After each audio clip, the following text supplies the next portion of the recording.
Meridian Speedway Snake River Shootout, day number 2. John, we're not used to seeing you in these. I know we chatted a couple weeks ago down at Twin Falls, said it was going to be an opportunity. You got one night in the books and a legend. You got 2 more big shows to go. How did it come about? I mean, we've seen you just about everything else. What turned the page to this? Well, of course, late models are starting to get too expensive, and I like to do a lot of other activities. And I've never even sat in one of these cars before until Thursday night. And of course, I've done stuff with Jeremy Doss with Hannah, and doing late models and super late model stuff with them. And I just called him up and said, "Hey, you guys coming to Idaho for the 3-day deal?" And he's like, "Yep." And I said, "You got an extra car?" And he goes, "Yep." And so we put together a deal, and on Thursday night was the first time I've ever put my butt in one of those things before. So it all kind of came about pretty quick in the aspect of it, but definitely something I've never done before. It's for sure.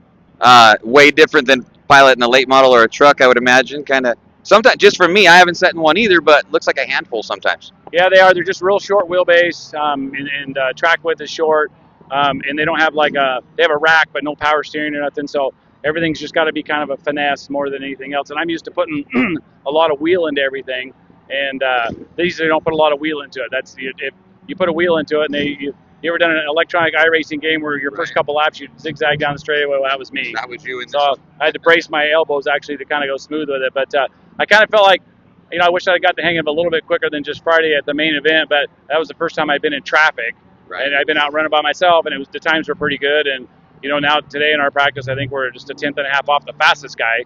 And I'd like to say, first time I've ever been in one of these. But Jeremy Doss and his dad, JD Industries, they put together some amazing cars. I mean, last night they finished first and second, but actually first in class last night. And then last night, and then the Pro and the Masters, they finished first, and I got 6th, but was still first in the class. So technically speaking, they got all 1s across the board. And but I'm just the old guy coming out to have a little bit of fun.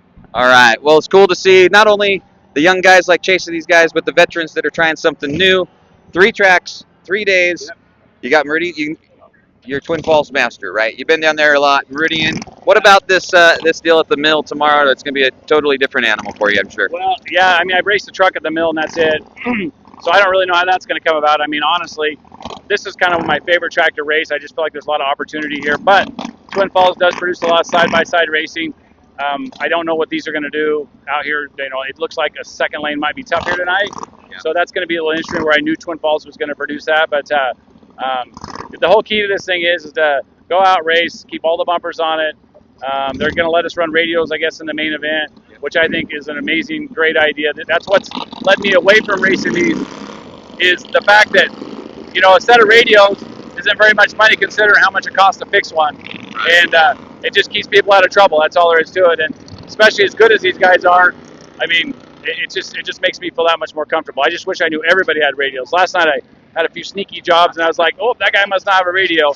But that's just what it is. I'm just not used to looking in mirrors. So that's right. So in practice, I was dinking around, and I about cut a guy off because I usually got somebody telling me there's one coming or there's one this, and I just about cut a guy off, and I was like, I didn't even think to look in the mirror. Right. So that's getting used to through all the practices, but now that we get to run radios and stuff, it just makes me feel that much more comfortable. So. All right, so 3-day show. It's good to have John Newhouse back behind the wheel. Something we're not used to seeing him in, but obviously the way it started pretty quick, and we'll be keeping an eye on him at Meridian Speedway tonight. This won't be my last. Not the last. Thanks, Chuck. Good luck.